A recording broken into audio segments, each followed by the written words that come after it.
If you know you're already frustrated and the phone is ringing, don't grab the phone until you take a breath.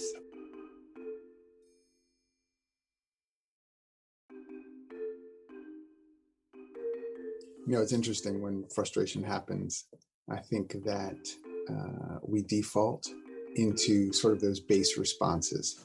Anger, we turn to someone on the left or the right and share why we're upset.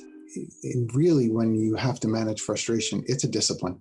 It is a practiced skill because you're not going to break bad habits unless you practice.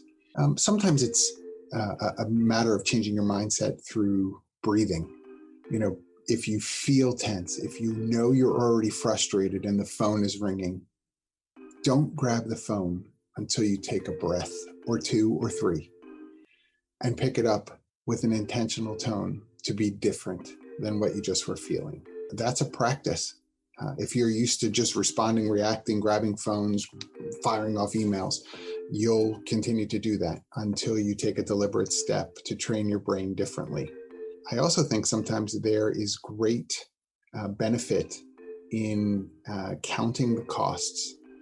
So, and what I mean by that is, how do you manage your frustration? I think if you look at what the results might be from not managing the frustration, it may impact your desire to change your approach.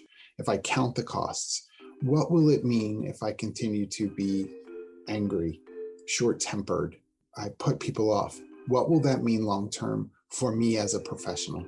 And whether you're in human resources, you're a supervisor, you're a manager, you're even the C-suite, what will it mean for me to continue to be frustrated in my response to people? That may be the motivation you need to enact change. And the last thing I would say about managing frustration, think about managing the situation rather than personalities. Too often, part of the reason we're as frustrated as we are is because we want this person that we're dealing with to be fixed. And sometimes that's a bigger ask to fix this person. Manage the situation first, and maybe only, depending upon where you are in sort of the pecking order. But deal with the situation rather than the person. It is much easier for you to be responsive to the situation, and it'll keep your frustration more minimized than if you continue to look at it like, well, this is just John. This is how John is. And every time John's involved, you're going to bring in everything that you can recall over the last X amount of years, which will just amp up your frustration.